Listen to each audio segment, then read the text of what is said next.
Okurugerar Engineer William Bananuka orukukurebye ngutabwa Mbarara district oruguto runuruza kumaraho miliyoni 180 omusente za Uganda kandi nuruza korwa mbwire bw'esandemwe yonka. Oruguto ndorga rutoma akorasi aruguto rukurugambara rukazibanda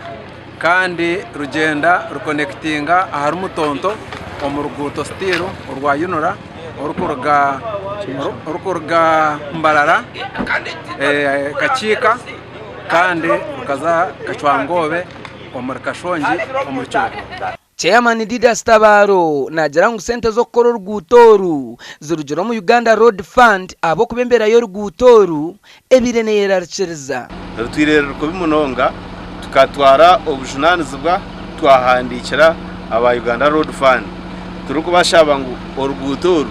batakarinda ezaririza government ezikuza kuja zikirira abatura basima bebembezi babo abo kubazahura no kushara mo koro rugutoru kenjo akebenegwa kuza kuyiha umusabazi ngarutoma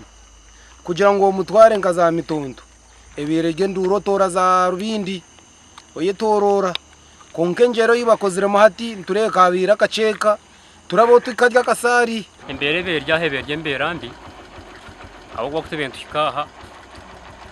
abantu bargaho babacereza umungara hiyuguru itwe mwene rugudo rwacha batangire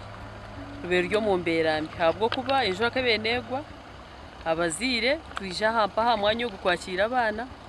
haraba kushomera ko sera rwibare nabo kushomera ku down bero onkati bintu buganda hampa abazire twenda twija kwakira abana bitu kubamusya mizaga. Tabaro Didas yashaba baturo koreso ruguto rwabaruhwire okutambuze mishuburo yabo tukubasa gukora parish development model twabatine mahanda y'abantu bararabyemo ebihingwa byabo n'amatungo gabo shombwena hati ejinayo nemwe mu pillars eza parish development model. Ahabwa TV West nde Evans Taremwa omuri Mbarara district.